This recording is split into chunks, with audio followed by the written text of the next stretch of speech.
భూమా అఖిలప్రియారెడ్డి అనే నేను శాసనసభ సభ్యురాలుగా ఎన్నికైనందున శాసనం ద్వారా నిర్మితమైన భారత రాజ్యాంగం పట్ల నిజమైన విశ్వాసం విధేయత చూపుతానని, భారతదేశ సార్వభౌమాధికారాన్ని సమగ్రతను కాపాడుతానని, నేను స్వీకరించబోయే కర్తవ్యాన్ని శ్రద్ధశక్తులతో నిర్వహిస్తానని దైవసాక్షిగా ప్రమాణం చేస్తున్నాను.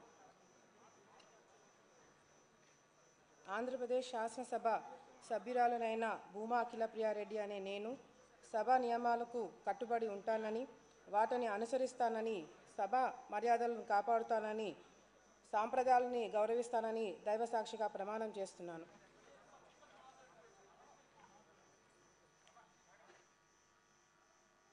శ్రీమతి చరితారెడ్డి గౌరు.